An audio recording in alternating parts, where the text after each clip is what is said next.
Hey, YouTube broadcast is live. Hello, YouTube. Give me a moment, YouTube. I want to open up the chat so I can see what's up in the chat. On YouTube as well. Instagram's good to go. YouTube is good to go. Yes, YouTube is good. All right, I'm going to give the YouTube audience a minute or two to build a little bit.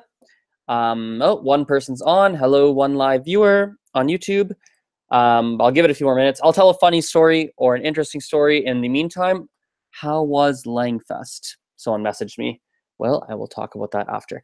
Anyway, so let's tell a funny story as I wait for the YouTube audience to build. Funny story time. Let's see, what can we talk about? What's a funny story? Let's talk about, oh, I got one. So when I was about maybe 8 or 9 years old, I went to England. And actually what I'll do, I can show you the pictures, I believe. I will show you guys the pictures here. So I went to England. Oh no, they're not on Facebook, it's on my Instagram. And it's like way back, long time ago. Anyway, I went to England and we went to a place called Trafalgar Square. Trafalgar Square, for those of you guys who don't know, is basically kind of a really big open square. I don't really know the history behind it or what the whole purpose is, but there's lots of pigeons. Hello, another live viewer on YouTube. Lots and lots and lots of pigeons in Trafalgar Square in London. And, you know, the thing about these pigeons is that there's so many of them, they're not actually scared of the humans. And many people like to actually go and feed the pigeons. So they bring bird seed, they bring food. And the pigeons will walk, they'll walk on you, they'll walk on your head. They're not afraid of you whatsoever because it's just one of those places. So I was about 8 years old. And I went, me, my mom, and my sister. So we go there, right? And I forget if I was scared before going or not. I don't remember anymore. But my mom loves Trafalgar Square, and she hadn't been there in quite some time, so she was really looking forward to go back. So we go to Trafalgar Square, right? And there's hundreds of pigeons, hundreds. I mean, that's my memory of it. Like so many, everywhere, flying on the ground, everywhere. And then they'll crawl on you and they'll fly all over. It's like super scary, actually. At least for me, it was. So there's this golden picture. You'll have to go on my Instagram and scroll through, like, I don't know how many pictures. Like, you'll probably have to go like 600 pictures back, like quite a bit. And there's a golden picture of me, like something kind of like going like this with like a really terrified face. I think I forget if there's a pigeon about to land on my head or not, but it's something crazy like that. Just absolute gold. I was scared. It was, yeah, really funny. But anyway, looks like this is gonna be the audience for now, so let's jump right in. So number one, we're doing this live stream later than normal. Normally I do it, it's 5 p.m. right now, so normally I do it like 6 hours earlier than right now. As an FYI, for the people who do watch this recorded or live, my weekly live streams, I'm not sure if I'm still gonna do them. I feel like I should. Just the timing is gonna be a little bit tough, but I'm gonna try. You know what? I'll still try and get them in on Sundays. I'll still try. I just don't know what time they're going to be now. The reason being is I actually just booked. I just got some new students, and I have now booked up my Sundays mornings and afternoons with new students. So basically from 10 a.m. until at least 2:30 p.m., but sometimes 3:30 p.m. or 4 p.m. I'm now teaching on Sundays. So Sunday has now become the new Monday for me in a lot of ways. So on that note, let me go put a note in my calendar right now to do weekly live stream still. Maybe I'll put it like here. Maybe it's like at 4 p.m. maybe. Weekly live stream on YouTube plus Instagram. So I'll keep that in there. No promises, but I'll put it in my calendar and we'll see what that'll at least give me a reminder to keep them going. So I have a lot of stuff to talk about today. Well, not really a lot to talk about, but some things that I want to talk about. So number one, more for YouTube peeps, but a little bit for Instagram too. You guys know I started a new content schedule, a new video schedule.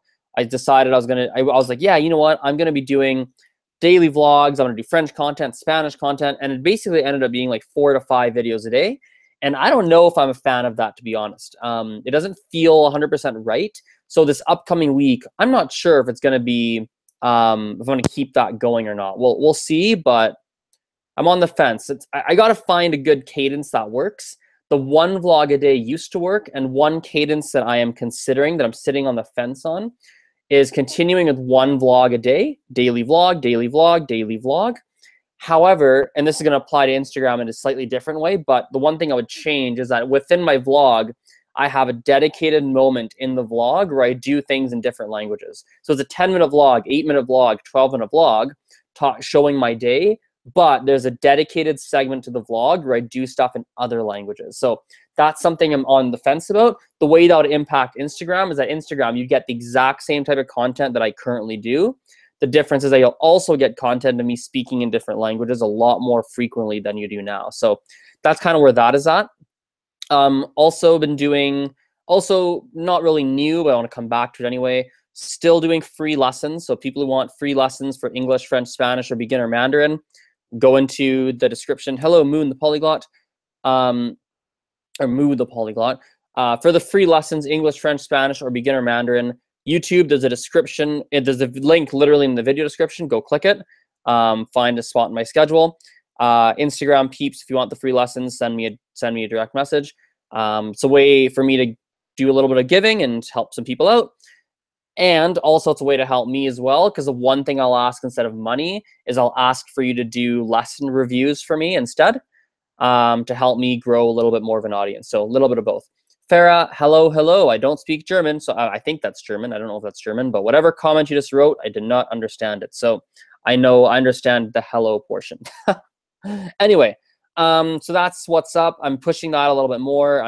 I want to put a little bit more focus on the social media side of things, because the money side of things and the student side of things is it's in decent shape as of right now. It's going to be probably, assuming there's a couple things that I got to cross my fingers on, but September is either going to be a good month, like just a normal, like a solid month in terms of income, or it's going to be a well above average month in terms of income. So that's a very, very positive, very, very positive thing. Yeah, on the social media side, though, I'm not 100% happy. The growth is sort of stagnated. It hasn't really pushed up too much lately, and I want to start pushing that. And yeah, same with the views, the likes, all that stuff. I want, because one thing I don't talk about a lot is that for the social media stuff, like for it to be the income, excuse me, I basically do it as a way to generate opportunities for myself. And one of the big things you need to generate a lot of opportunities is, in my perspective anyways, you need, one thing that helps is if you're continuously building your audience, right? That's definitely a huge asset. So something I'm focusing on. What else is new? By the way, I'm running out of things to talk about. My list is almost done here. So any questions or anything you want me to talk about, please type them in now, because I've only got 1 or 2 more things to share. So if there's no questions, I'm going to hop off and then, yeah, I'll wrap it up. So last couple things for me. This week's going to be a big week for me. I'm really excited. So Julian, type your questions in, man. I see you got some questions. Type them in. So this week's a big week for me. I've got at the University of Calgary, there's a clubs week going on. So it's a week where every single or most clubs on campus have a booth, and they all go to this one place, and you can walk around and talk to the different campus clubs there are. And I'm going to be going there because I want to start to talk to different clubs there to see if I want to sponsor any clubs to help find new students. The good thing about university clubs is that they don't, in my experience, in my past experience, they don't ask for a ton of money, but you can get some pretty decent exposure out of them. So it's a good exchange. And I have current students, or I should say current students, actually, yes, plural, current students, 2 of them, that continue to take lessons with me after they're some of the first students I found from campus clubs. So it's amazing. That's pretty good. Getting busier at the teaching, which is good. Yeah, let's wrap it up there for the teaching side. Oh, might be going to Toronto. So any Toronto peeps want to meet up, send me a message. If you want to meet up, Toronto peeps. Might be in Ottawa as well. So if anyone's in Ottawa, hit me up. Happy to meet up with you guys. So that's going to be happening likely, not 100%, but likely in November. So looks like we got a bunch of questions coming through. Okay, so let's take some time to answer questions, then I'll hop off. So we got 1, 2, 3, 4 questions, looks like, or 3 questions. Question number 1, since when were you learning English? English is my first language. So I've been learning since, technically my first language, let's say. So technically since I was a child. Farah says, always happy to see you, Azren. How do you gain casual idioms? Number one, for casual idioms, it really helps if you're interacting with native speakers a lot. So whether it be in real life or if you're watching YouTube videos, it's a great way to learn casual idioms. I think if you're advanced enough, watching stand-up comedy can be a good way to gain casual idioms because stand-up comedians tend to use idioms quite a bit. If your listening comprehension is at a high enough level. Also, Instagram is a fantastic hack. There's hundreds of different, depending on the language you're learning, there's hundreds of different accounts that will talk about idioms and different things like that. So lots of different accounts on Instagram you can follow to do that. I do that for Mandarin.